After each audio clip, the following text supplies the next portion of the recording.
সকালবেলায় জেপ্টো থেকে চলে এসেছে বিস্কুট দুধ, কিন্তু এই বিস্কুটের প্যাকেটটা খুলেছো কেন এইভাবে? খুলিনি, ওটা ওটা খোলাই ছিল। খোলা ছিল মানে? আমি বলছি তোমাকে, ওরা তো যখন ডেলিভারি দিতে তার আগে ফটো তোলে, ফটো তুলে পাঠিয়ে দেয়। জানি না ও দেখেছে কি দেখেনি আমি জানি না। এবার আমার হাতে যখন দিল আমি দেখছি প্যাকেটের এখানে মুখটা সিলটা খোলা।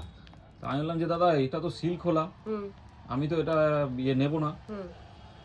তখন বলছে মা আমিও তো খেয়াল করিনি, তাহলে আপনি একটা কাজ করুন, আপনি এটা একটা কমপ্লেন করে দিন। ঠিক আছে, কমপ্লেন করে দিলে। করেছো কমপ্লেন? হ্যাঁ করেছি। আচ্ছা, বলছে তাহলে আপনি এটা রেখে দিন। ঠিক আছে, এবারে আপনি ওটা ব্যবহার করবেন কি করবেন না আপনার ব্যাপার।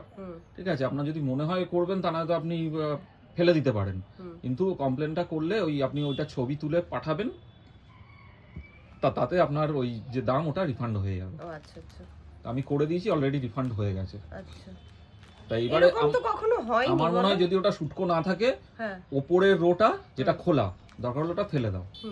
ঠিক আছে, ওটা মনে হয় এমনি খুলে গেছে, কোনো কারণে চাপেতে হয়তো খুলে যেতে পারে। যাই হোক, দরকার নেই, তুমি ওপরের লাইনটা ফেলে দাও, ভেতরটা রেখে দিতে পারো যদি শুটকো না হয়।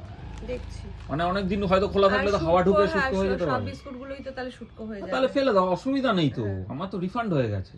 ঠিক আছে, ঠিক আছে। আর দুধা নিয়েছো একটা, আর গুড ডে, মামস ম্যাজিক। ঠিক আছে, দুধটা ফ্রিজে রাখি।